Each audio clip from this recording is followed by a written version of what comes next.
Hey folks, this is Will from Dire Consciousness Films, and this video is just a quick review of some fake blood that I've purchased, some blood that I've had for a while now, and some fake blood that I made myself. And I just thought I'd talk about fake blood for a little bit and the different options that you have. You know, it's Halloween, and right now we're bombarded with products, costumes, makeup, as well as fake blood. And I just wanted to compare some of the different bloods that you can buy from the store and see if there really is a big difference between them. Also, if there's a really big difference to the stuff that you can make on your own. So, without further ado, let's get on with the review. Alright, so I took the liberty of just making kind of a sample of each of the different bloods I bought. And I'll start with the first one right here. This is a batch of fake blood that I whipped up. And it really, just off the bat, I'm just going to go straight to the point with this. Doesn't look good at all. I've done better fake bloods than this. To be honest with you, I'm not sure why exactly it didn't come out better than it did.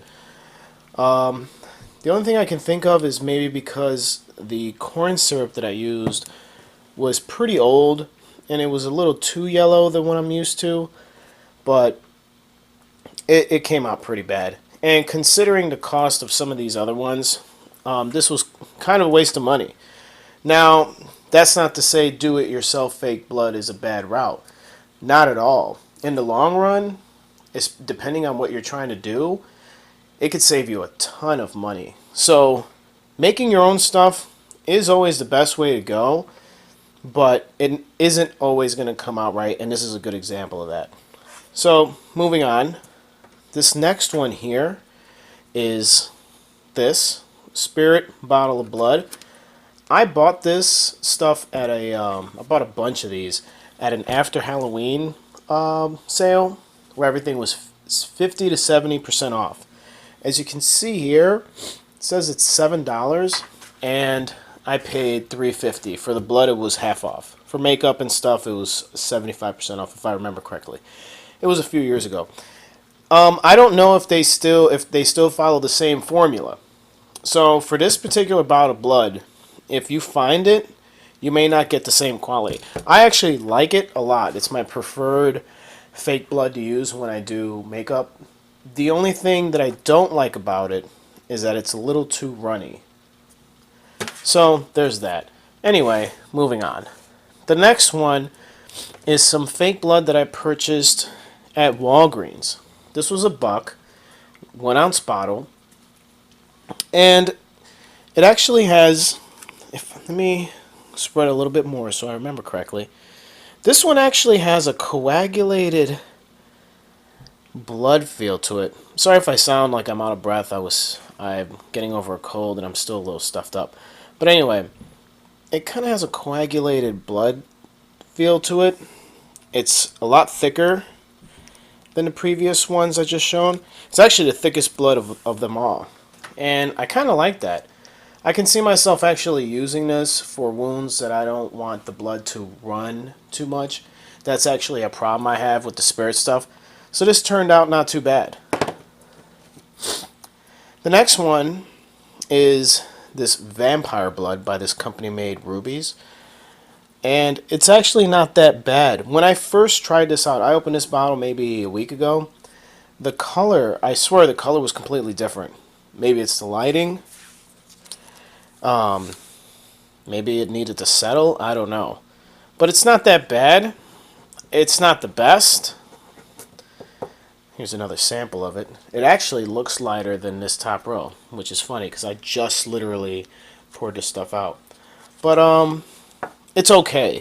I mean, actually, I like the Walgreens brand better than this Rubies brand, but it's alright. I mean, it has a thinner texture. It's kind of in between the Spirit and the Walgreens brand. It was also $1, and I bought this at a dollar store. Now, the next one is actually pretty interesting because it's made by the same company, Rubies, except it comes in a bottle. The ingredients are exactly the same, but in my opinion, the texture's a little different. So I don't know why, and it actually kind of looks a little bit different. The camera may not capture the deepness of the color as well as I can see it in person, but up here, this one actually to me looks a little bit darker than this side. And it was more expensive. It's 2 ounces, but it was $3. So I'm paying $1.50 an ounce, but it comes in a little spray bottle. And I actually used this last week on a test just to see what it looked like. And I did like the spray bottle. I was actually going to empty it out and put my normal stuff, the spirit stuff that I use on my wounds. But I'm noticing now, and I have to focus there. As you can see, there's blood around there. Watch. Boom. That I don't like. That's actually kind of messy. So, it's a cheap bottle. Cheap spray bottle. And that kind of sucks because... Let me focus again, sorry. Because I was really looking forward to using this thing. And I still might. I'm not saying I won't, but that messiness around the spray nozzle, I don't really like. That's a waste. And it's just messy. And I try to keep things as neat as possible. But anyway, so, quick review. Just wanted to show you guys what I had, some of my recent purchases. You know, it's Halloween time, and I always like to buy some things here and there. Usually I wait until after Halloween for the sales, but thought I'd just show you guys real quick what I purchased recently and comparison between the two. And honestly, Fake Blood was always one of my favorite makeups to purchase. I don't know, love Fake Blood. But it all depends on what you want. There really isn't a clear-cut winner here. You know, everything has its positives and negatives. You know, although the homemade stuff looked really bad, I've made better stuff than this anyway, so I know it can come out much closer to a darker red. You know, for certain things, the homemade stuff is fine. Obviously, for my own makeup, I prefer the Spirit one, and I bought that in large quantities. But if I'm doing a costume or something for Halloween, almost all of these are fine, with the exception of this first one. Had I got this right, it would have been lumped in there right there. So... sorry, I'm still out of breath. What my recommendation would be is to pick what is most cost effective for you and go with that. Most of the time nowadays, you're going to find Fake Blood that's actually pretty decent. And it wasn't like that before, at least in my area. A lot of times I would go purchase little vials like this and end up with something that was horrible. Worse than this first one. But now, as I pick up these little bottles and sometimes bigger bottles, I'm actually seeing a more consistent quality in terms of color, texture.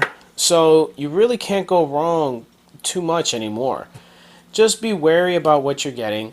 And if you're going into a Halloween store, shoot, ask them if they have some kind of sample so you can test it out. Because if you're really trying to do something big, you don't want to spend a lot of money on something that's going to be crap and then have to take it back later. Anyway, that's my advice. Hope you guys enjoyed the review. Don't forget to comment, like, share, subscribe, all that jazz. Hope you guys have a great day. See you soon. This is Will from Dire Consciousness Films.